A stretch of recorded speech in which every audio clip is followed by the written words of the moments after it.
Hello everybody, we're back for another gypsy guitar lick. Today we're going to talk about octaves and how to play those two different ways, and then how to combine those to do a lick on a major chord or in a major key.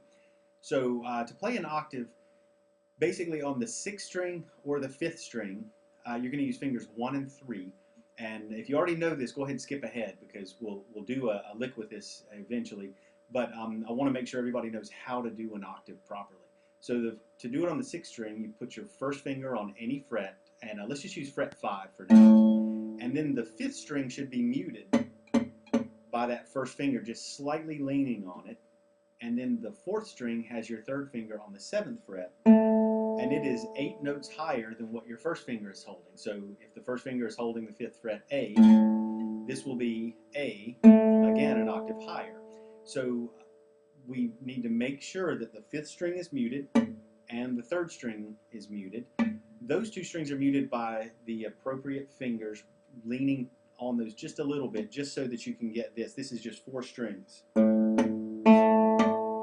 Then strings 2 and 1 are muted by the knuckle of your first finger. Normally, if you were doing a bar chord, you would press those and you would hear. But in this case, you're letting your finger just touch those and you hear a mute. That way, you can actually strum through all 6 strings and only hear the octave. So you'll see how that kind of could help. You don't have to be selective, and you also don't have to worry about this middle string. If you do this wrong, this is the most common mistake. You'll hear open strings ringing. You don't want that at all. If you can just make sure that first finger is covering those upper strings, the lean that you do with fingers 1 and 3 on the strings that are right under the notes you're holding, that's actually pretty easy once you get used to it. Now, the next step is to move this to the 5th string. And your first finger will move to the 5th string, still on the 5th fret, and then your 3rd finger will move to the 3rd string, still on the 7th fret. But now we have to be careful of the 6th string. So what I do is I let my fingertip of my first finger bump into that 6th string. So now we're not worried about that anymore either.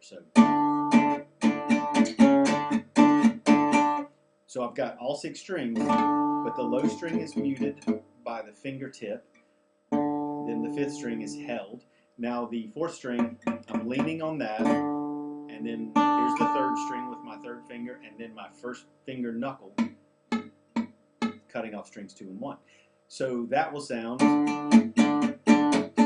like that.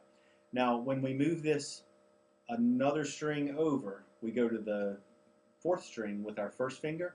We change the 3rd finger to our 4th finger and also move it up a fret. So now we're holding 4th string, 5th fret, and then we have this string muted, and then the 2nd string is 8th fret. So it's not 7th fret with the 3rd finger, but 8th fret with the 4th finger. And then we also cut off the 1st string. Now that will sound like this.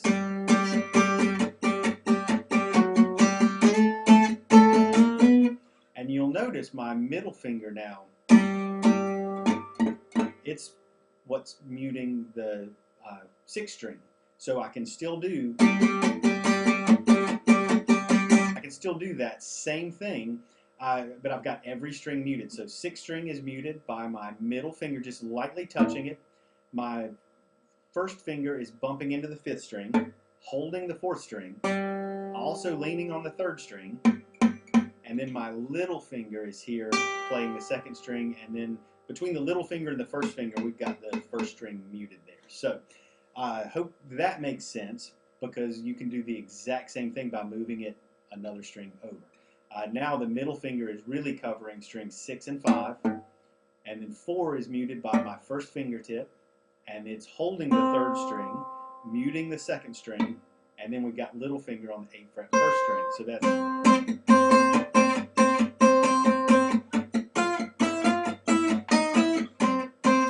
sounds like that.